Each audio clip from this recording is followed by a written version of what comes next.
Welcome to Transformative Principal, where I help you stop putting out fires and start leading. I am your host, Jethro Jones. You can follow me on Twitter at Jethro Jones.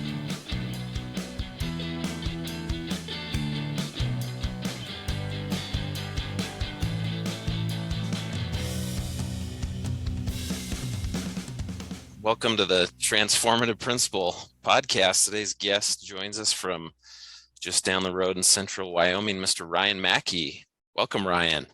Yes, thank you, Mr. McKelkey. Appreciate you having me. Absolutely. Ryan, you and I have talked a lot. I honestly don't remember how we originally met, but I've told a lot of people since I moved to Glen Rock this year that, when I became a middle school principal, I came and visited your school. I hooked up some of our collaborative teams to Zoom in with yours. I tried to beg, borrow, and steal everything you did. And then you got transferred to be a high school principal. And I was like, man, who am I going to go learn from? Well, now here I am, new high school principal.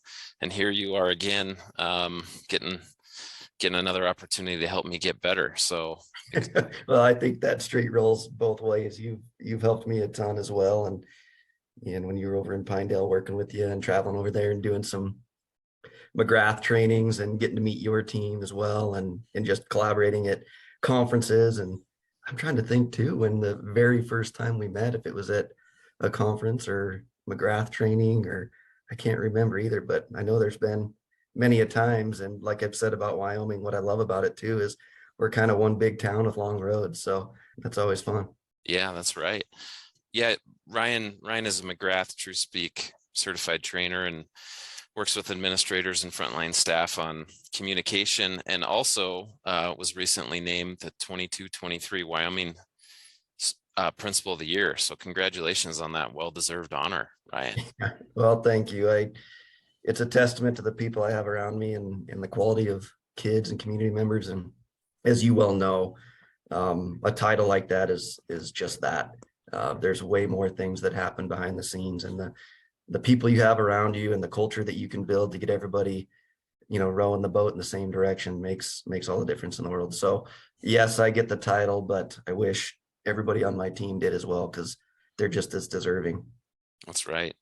So speaking of culture, when we logged in this morning, the first thing I noticed was what you're wearing. So tell the listeners about your baseball jersey you're wearing today on a Friday. Yeah. So every Friday, our entire high school staff wears a baseball jersey, and for those of you listening out there, they're white and they say Bearcats kind of in a script front across the front in our school colors of blue and red. And what's unique about these jerseys is it has every individual staff member or team member's name on the back, but also a number on the front and the back. And the significance there is every team member got to pick their own number. And the idea behind that is we're a team, and the reason we picked a baseball jersey is A, they look cool on Fridays. You can wear them with anything. And B, we don't have a school sanctioned baseball team. And so it was something that we could create this idea and this symbolism around team and teamwork. And hey, we're all on the same team. And even though we have a different number on the back, the big name on the front matters more. And the purpose of the number is to create this conversation of, why did you pick number 7? Or why did you pick number 33? And for example, kids will come up and ask us, students will ask us, other teachers will ask one another, and it builds this idea of communication aside from just the work in the trenches. And it starts these conversations about, well, hey, that was my college football number. And it's like, whoa, you played college football? Where? How? What was it? I mean, it creates these conversations that allow every team member to know something different and new about the people that they work around and that's part of their team. And this is an idea that actually came out of our cheers committee, which is a small committee of, we've got some secretaries on there, some teachers, myself, and they talk about climate and culture and celebrations and socials and things that we're going to do within, to where it's not always just the building principal's responsibility to try to do all of those things. And so we talked about teamwork. They said, hey, let's get some jerseys. So we saved up some money and purchased it. And then anytime we bring a new staff member on board, if we hire somebody late, the first thing they do on their onboarding is, what's your number? And let's get you one ordered. So we've got a process in place to do it. The kids absolutely love it. The team members love it, and it's really enhanced our school culture as well. It's something we do. It's something we're about, which makes our climate feel that much better. So that's a little Yeah, story. I'm envisioning, when people get hired, it's like Roger Goodell meeting them up at the stage and you're holding up the jersey, right? I don't know if they get a flat bill too and they become a Bearcat, but That's right. They should, right? Yeah, we might have to add that. Set some money aside for the hat too. Yeah, the cameras and the handshakes.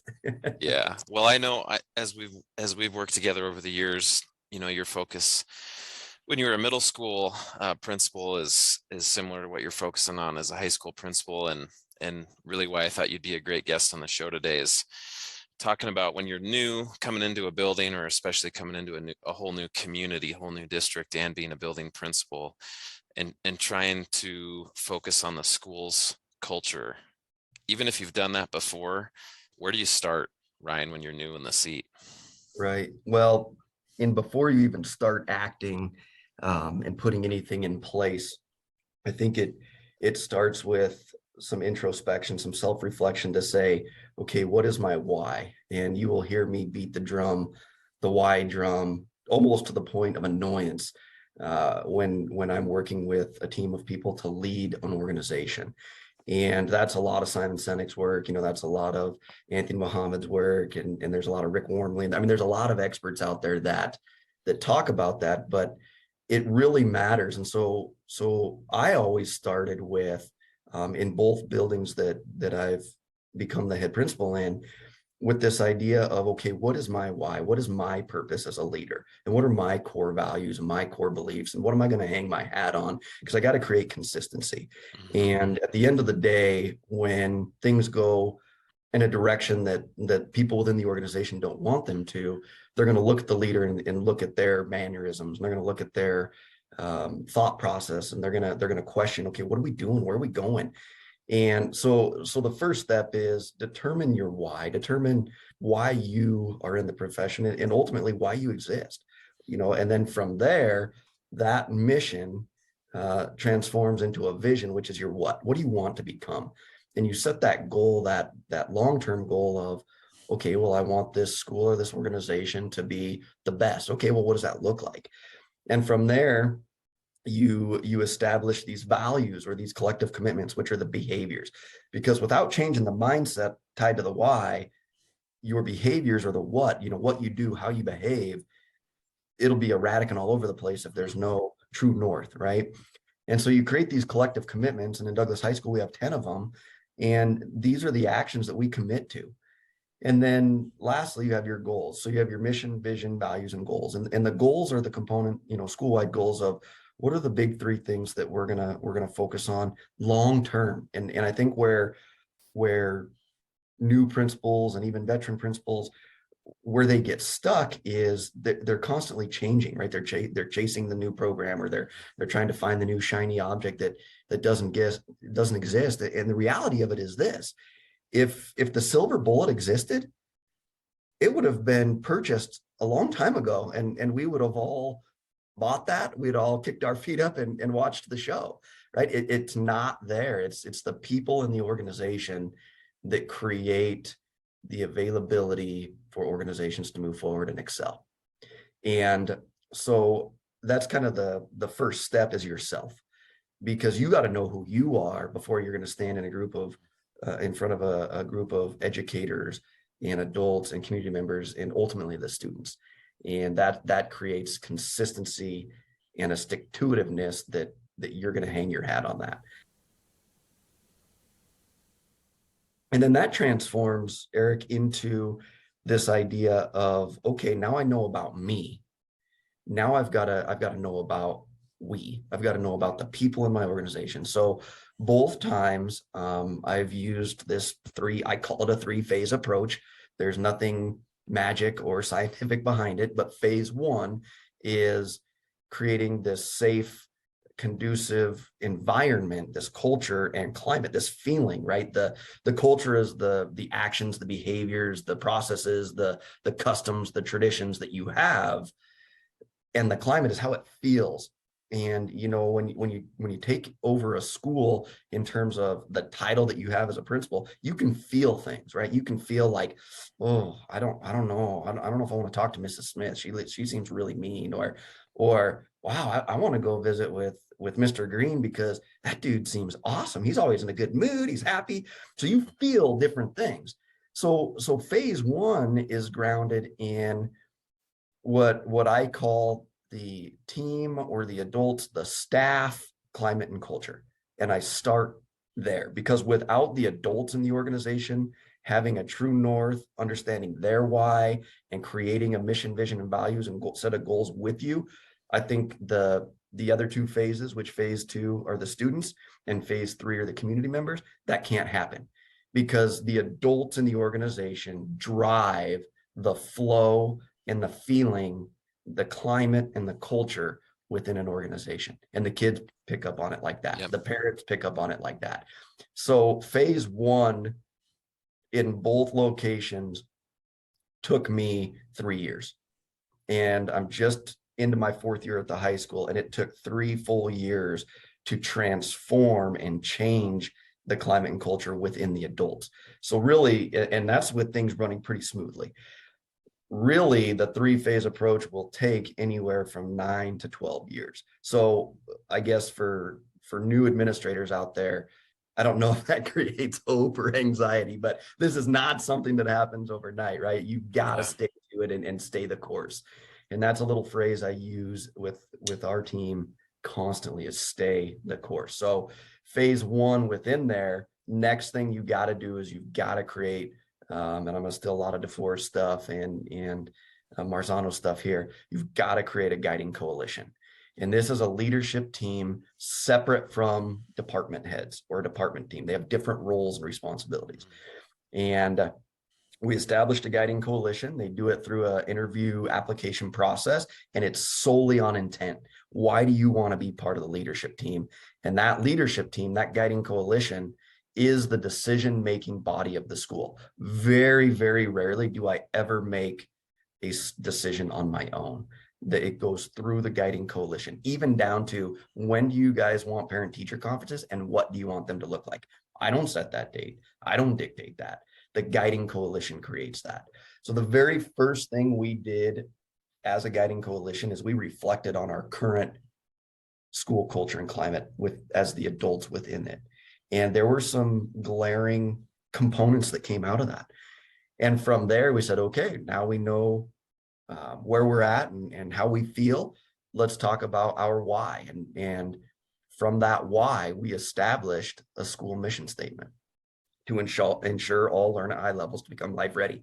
And I'm very confident almost every adult in this organization can say that and know what it means and act upon it. It's not just a slogan on the wall. It's not just something that you put in your handbook and wait for accreditation to come around. It drives every decision we do. And we had to define some words. The word ensure was difficult for a lot of people because a lot of people at first wanted to create an opportunity. Well, give them a chance. We want to give them a chance to be life ready. I taught them, I taught them. They didn't get it. That's on them. No, that's not. We're the adults in this organization. They're kids, right? So a lot of conversations and a lot of tears and a lot of heartache over that, but you got to stay the course. And then from there, that school mission, that process right there to come up with one sentence took us 1.5 years. All right. So you got to go slow to go fast. But once we landed on that, and once that clicked, get out of their way, right? Because then from there we go to our vision. Okay, now that we know why we exist, our purpose, what do we want to become? Our vision statement. And that turned into the standards of excellence in education. We want to become that standard of excellence. Sometimes you never, ever obtain that because you're in continuous improvement, but you're always moving through your why to get to your what. And once we established that, we then created our collective commitments. What can we hang our hat on? Here was a whole nother year because we have things like, I will be a contributing member of my interdependent collaborative team. Well, some people were like, oh, I don't know if I can work with her, or I don't know if I can work with him. I don't know if there's interdependence here. I think I can do my job without him. And so that's a whole nother year. And then our goals, we set our school goals, and those have not changed. We have not changed our school goals in 4 years. And they're tied to, student growth and achievement. They're tied to a collaborative culture, and they're tied to high expectations. So that's where you start, or at least I've started with our teams, and both times it's worked out very well for us. And we just started this year at the high school phase 2. So now it's solely focused on the kids and getting them involved into expectations and the focus on learning, not on obedience and compliance. So I think, and then, that third phase will go into the community and parents and getting there. But I think without getting your adults on board, rowing in the same direction, it's very difficult. And I'll be honest, Eric, I'll be brutally honest with you.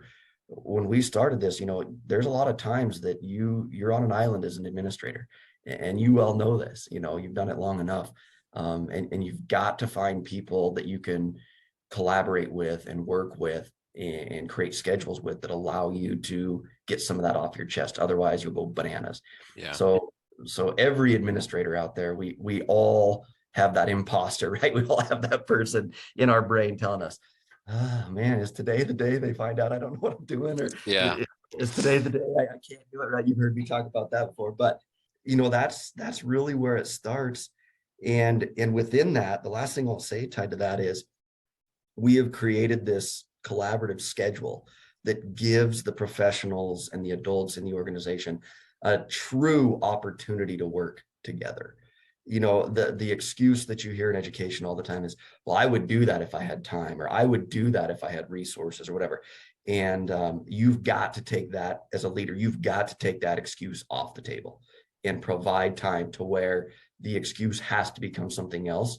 Because I am living proof at both schools that with limited staff and with limited time, you can create a collaborative schedule that allows people separate planning from their collaboration, because they have completely different focuses, right? So if you're expecting somebody in a planning period to plan, to be an effective planner and an effective collaborator, I think that you're fighting an uphill battle. And I think that you're setting yourself up for a lot of frustration and ultimately failure, which we can learn a lot from failure. I'm not discrediting that, but you've got to sit down and say, okay, in this schedule, we create the schedules, right? We build those walls. So if you have to tear that schedule apart and start over, do it. And so now at Douglas High School, not every teacher, but every core teacher has a separate planning and collaborative period every single day, Monday through Friday. So that right there creates a culture of, okay, you want us to learn, you want us to read. So there'll be times where during their planning, they're grading, they're running a copy, they're building a Canvas lesson, they're calling a parent, whatever. But during collaboration, they might be reading an article, they might be reviewing data together as a team, creating this idea of interdependence. So that's the last little nugget of that first phase of team commitment that I think is extremely valuable. And were you able to do that schedule change with the daily planning and collaborative time without adding any staff? Yes. Wow. I mean, who wouldn't want that? That's one Right. of the things about walking in as a new principal. I remember in May when I took this job, there's two people I drove over here to try and meet and talk with, and it was the secretary and the counselor, right? The real the real leaders of the school. and the counselor, I remember my first question was like, do we have a schedule? Oh yeah, we have a schedule, but that's something you inherit. You can't blow up a master schedule, especially high school with graduation requirements and concurrent credit and all that stuff. But that's something that we're going to have to work on. Is it safe to say, Ryan, is it safe to assume that when you came in as the building principal, that process that you walked us through was new to staff? Oh, absolutely. Were you fighting some demons as far as, when you're trying to roll this out and get staff rowing in the same direction? Every single day of my life. I remember calling one of my buddies, he's a principal in the northern part of the state, and we were talking, and I talk about having that person that you can sometimes reflect with and vent with. um I called him, I said, man, I feel like the Grim Reaper. Like, Yeah. I'm cruising around the hallways and I'm getting into classrooms, and you can just feel like, oh, he's here again. Like, what's he trying to change now? And of course it's new, and change is, it's scary, it's messy, it's hard. And what I continually tell our team member is, yes, it is. And I'm right there with you. And it's just as scary and difficult and hard as for me as it is you. But here's what I'll tell you. Change is the only constant we have in life. And so when okay, I can focus and stay true to my why. I can focus and stay true to my what, and our collective commitments. We agreed to do this. This is our contract with one another. Oftentimes that becomes, this feeling of, okay, the anxiety drops a little bit. I can do this. There's hope, right? You're establishing hope. And with that, in that collaborative time, and this has helped me too, because it's taken some stuff off of my shoulders. I give them permission to have a non-work at work day. So because they're able to collaborate so often, I tell them, if you're collaborating 5 days a week, sometimes that's too quick of a turnaround for action to happen. Mm-hmm. So every once in a while, and I give them permission, 1 day a week at maximum, I want you to at least 1 day a week say, okay, what are we going to do as a collaborative team during our collaborative period that's not work related? So they go for a walk, they run and get coffee, they go throw the Frisbee, they look at their fantasy football team that they created with one another, right? Like, let's be kids at heart with a very difficult job that enjoys being at this thing we call work. And at first they're like, am I going to get in trouble for that? Like, Yeah. I'm the building principal standing in front of them in the auditorium and tell them, please do this. It's when people realize that you're going to help them and not reprimand them for things that historically and in a strict educational institution they would have been. That alone, things like that, little nuggets like that you can implement. Wear your jersey on Friday, do a non-work day during your collaborative period, during that work session. Little things that seem abnormal go a long ways. How much of that is you focused as the leader on building trust with the staff? Almost all of it. And that starts with a lot of communication. As you talked a little bit about the McGrath stuff. Without trust, and that's why phase one is tied to your team members and the adults in the organization. Without that trust, Eric, it's all for naught. It's a facade, it's a veil. People act fake. You act fake at times, so you have to establish that trust, and you have to show your vulnerability as a leader. And you're a human, you make mistakes just like your teachers do, just like your students do.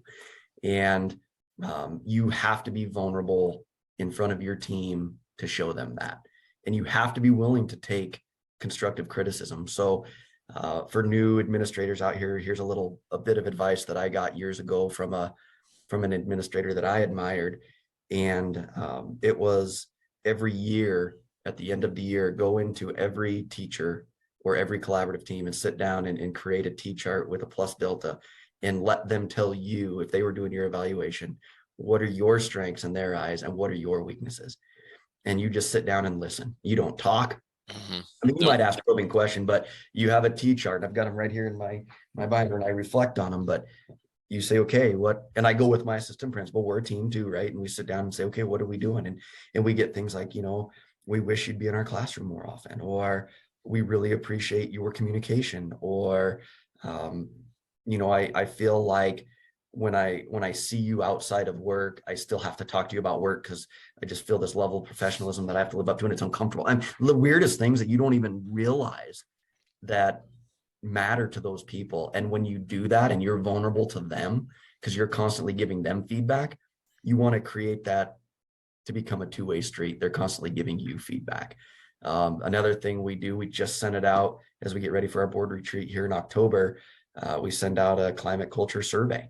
And a lot of it, the very first statement on the survey, they rate it 1 to 5 on a Likert scale, 1 being strongly disagree, 5 being strongly agree. The first statement is Douglas High School has a shared mission that ensures student learning, right? Well, if you don't know our mission, if you don't even know what that is, then you don't even know how to rate that. And we get those scores and we look at them and reflect on them, and you've got to be able to let your people talk to you, and you've got to admit when you make mistakes. And that is something I learned year one from like I said, a fellow administrator that's helped me tremendously, because that imposter shrinks when you hear authentic communication back to you about you, and then you can focus on that, and then that just becomes trust, and you establish trust. Yeah, and I don't know why that's so hard. I think a lot of times people feel like when they become administrators, it's like, well, I have to have all the answers to everything.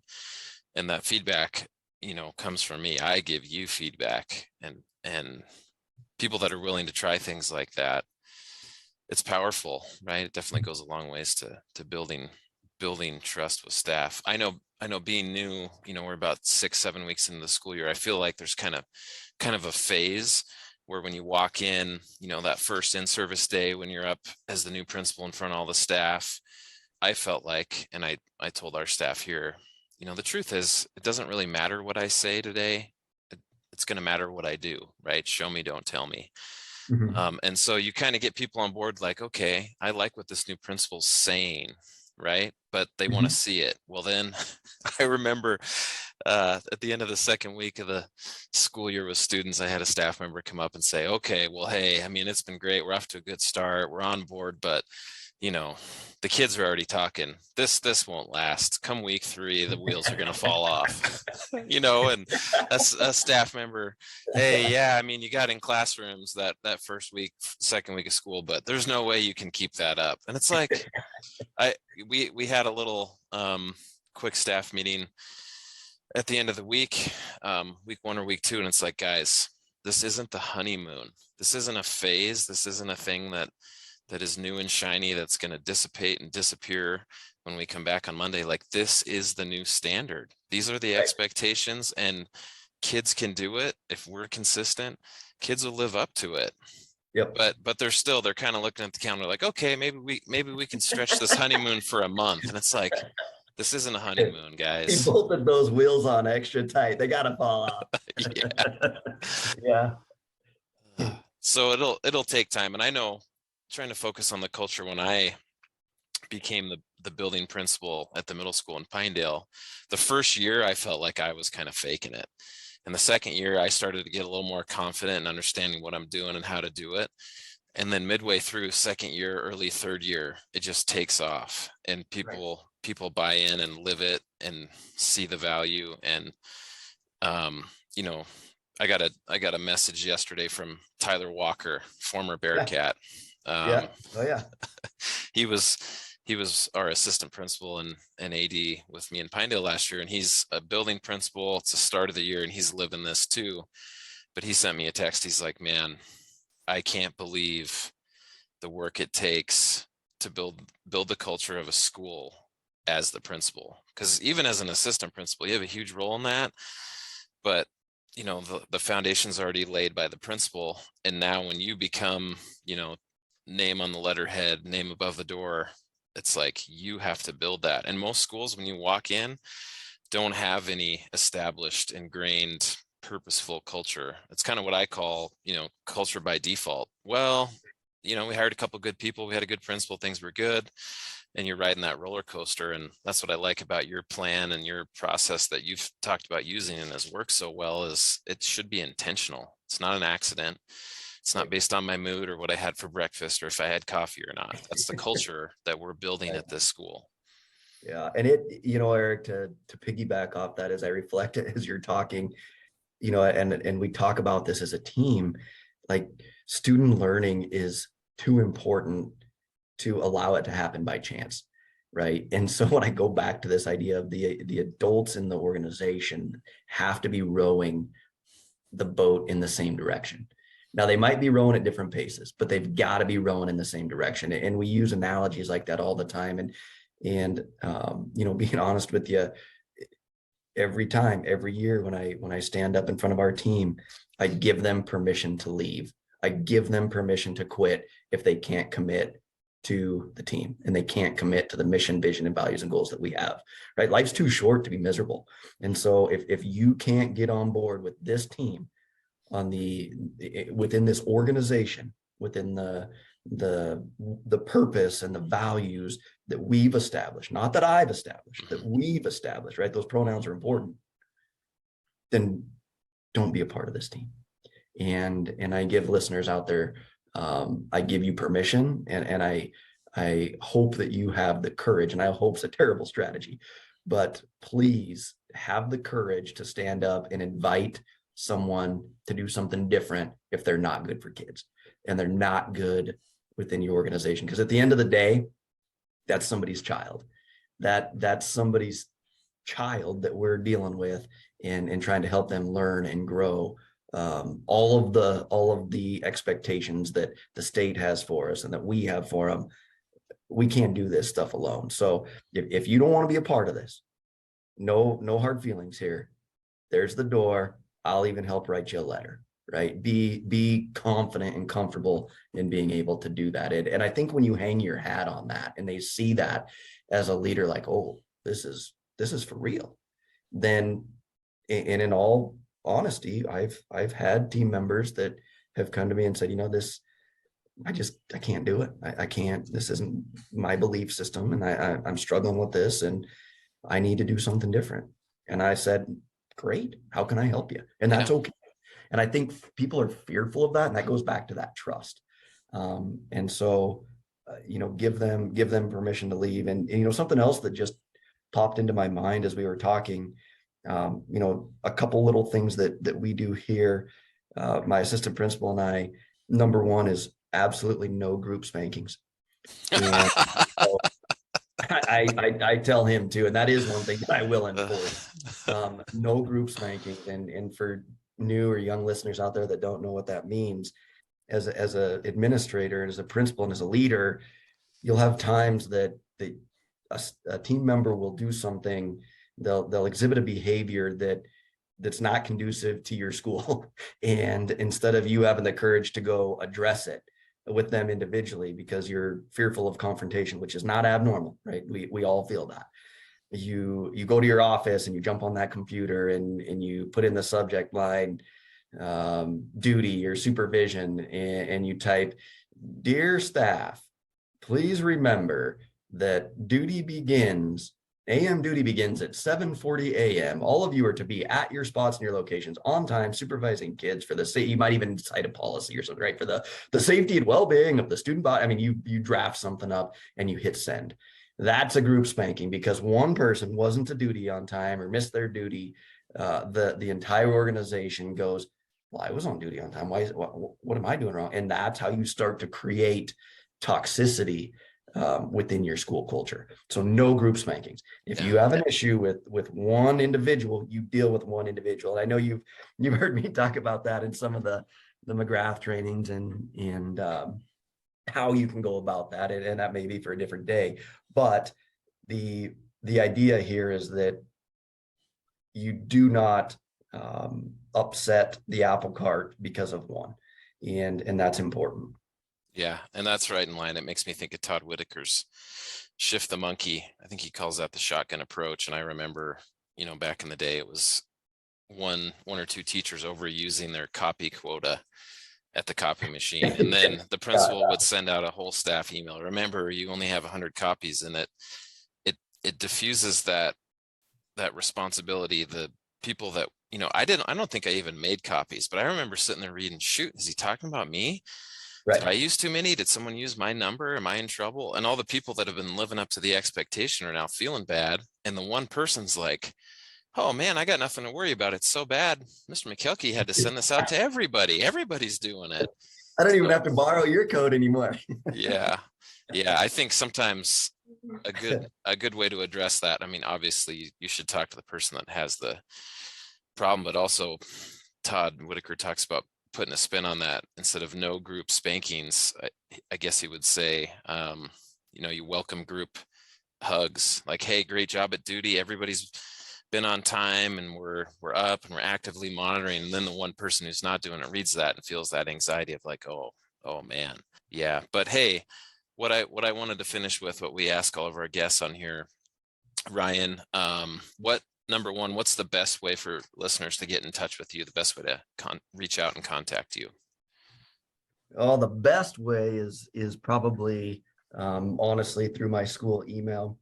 And so I can provide that with you. It's just Mackey, Mackey at ccsd1.org.